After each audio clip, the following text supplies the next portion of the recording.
India needs a big trigger in terms of investments and in infrastructure, and if these kind of and consumption enablers like interest rates and so on. What is also important is policy facilitation to put up large greenfield projects. Presented by Cosmolite, the strongest and lightest Samsonite ever. In association with Jaiprakash Power Ventures, power to do good. कौन सी picture? वो अगले हफ्ते देख लेंगे, पहले ये वाली तो देख लें. Okay bye. सुनो, ये रात को 1:30 बजे किससे बात हो रही थी? मुझे पिक्चर देखनी थी. तुम तो एज यूजुअल बिजी. कोई तो दिखाएगा ना.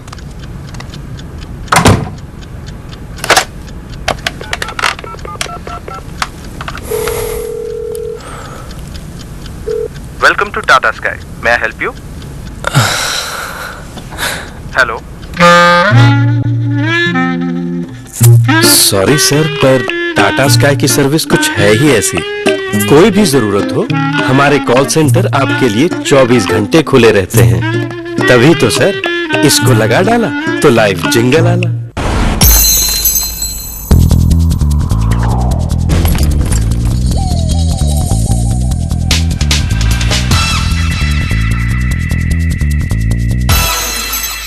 Welcome back. You're watching our special show, What the World Wants from the Budget this time around. Before the break, you heard Adrian Mowat of JP Morgan and what his expectations are. Joining me now, Jeffrey Dennis, Head of Emerging Markets at Citi, with what Citigroup is expecting from the budget this time around. Jeffrey, thanks very much for joining in. What's your sense of how important the budget is, and what are the specific things you are looking for from the budget this time around?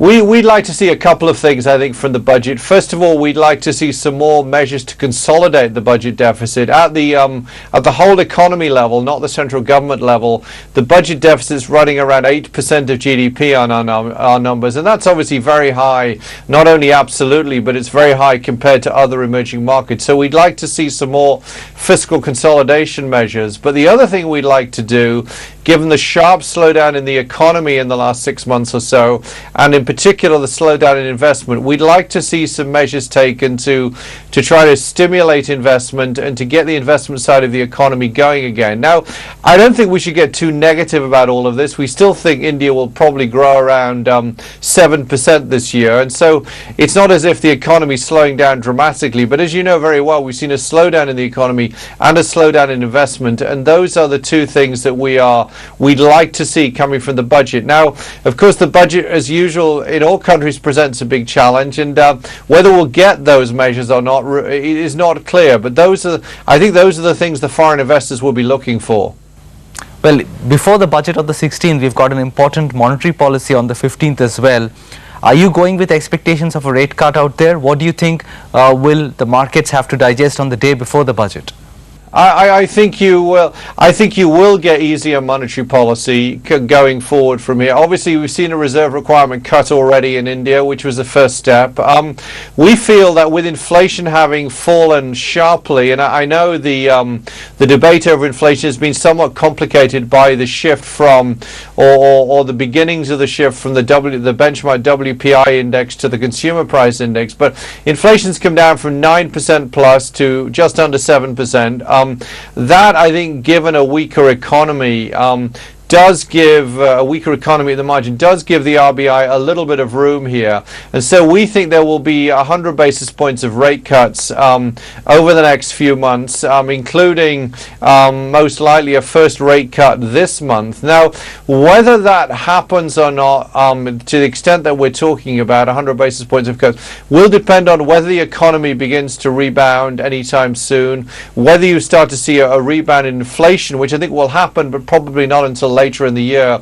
And it will also depend on oil prices, which of course are a worry for everybody right now. But at the moment, we think India cuts rates this month, probably by 50 basis points, and there's probably one more cut to come.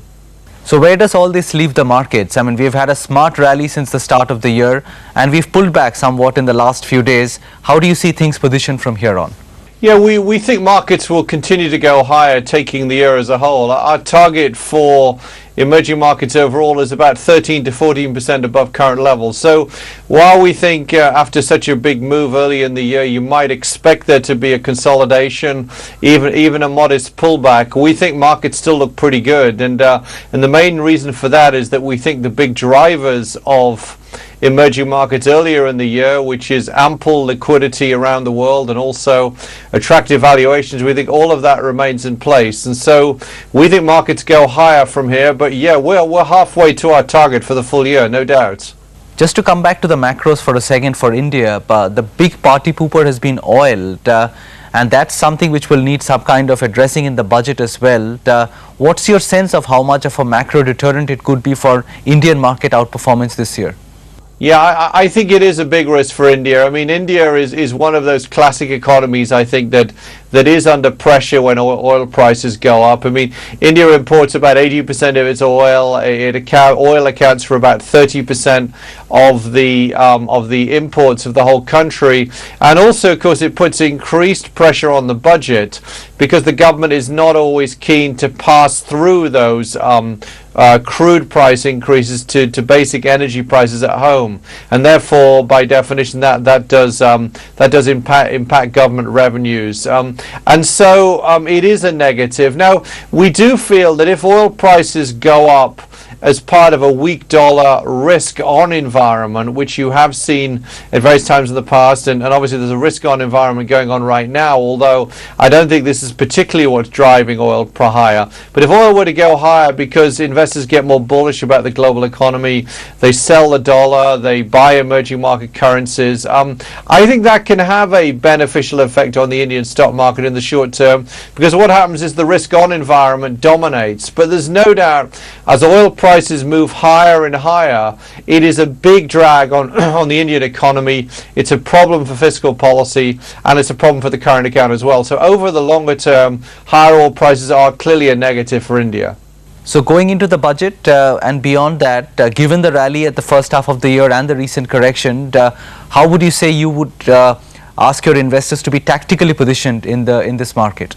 I think tactically, I don't think you get a big underperformance right now. I think this risk-on period will continue. We do believe that this positive environment will continue for a while, and therefore, India, as I say, from here to year-end, may not actually outperform. But I wouldn't be an aggressive seller at this point in time, because I do think this broad environment will remain in place. My worry about the markets in terms of timing is what happens to the markets maybe later in the year when inflation in places like China and Brazil and maybe even India as well begins to bottom out, and then we start worrying about central banks in emerging markets having to raise interest rates. So I feel the last 3-4 months of the year are going to be much more challenging, because we'll have the US election then as well. So I think the risk-on environment will continue. I just wouldn't expect India to be an outperform. So tactically, I think I'd stay, look for opportunities eventually to take some profits in India,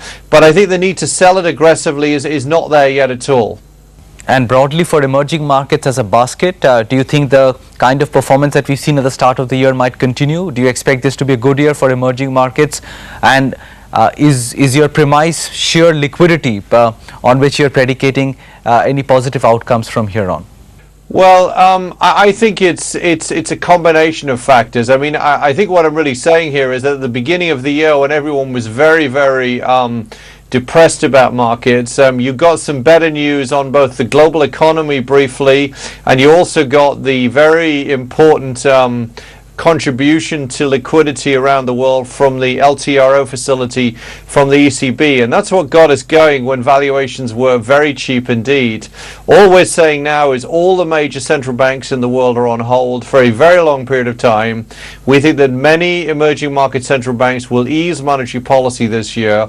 That liquidity will continue to drive the markets, and at the same time, valuations, although they've moved up, we think they're still something between 10 and 15% below long-term averages. So the valuation data would tell you that we can go further still. Now, I think the other very important thing that's happening as well well is that there's now some evidence that the global economy is beginning to stabilize. Our global growth forecast for 2012, which has gone down from just under 4% last spring to a low of 2.3% in January, has just begun to move slightly higher again. So we feel the global growth downgrade process, as I call it, is beginning to come to an end. And so that gives you a growth support for markets as well. So you put all of that together, we think this is a very, very good environment for equity markets generally, and certainly for emerging market equities.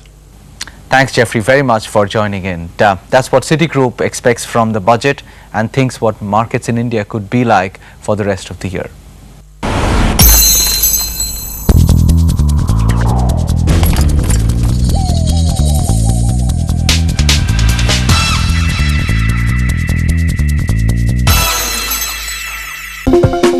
Presented by Aditya Birla Group.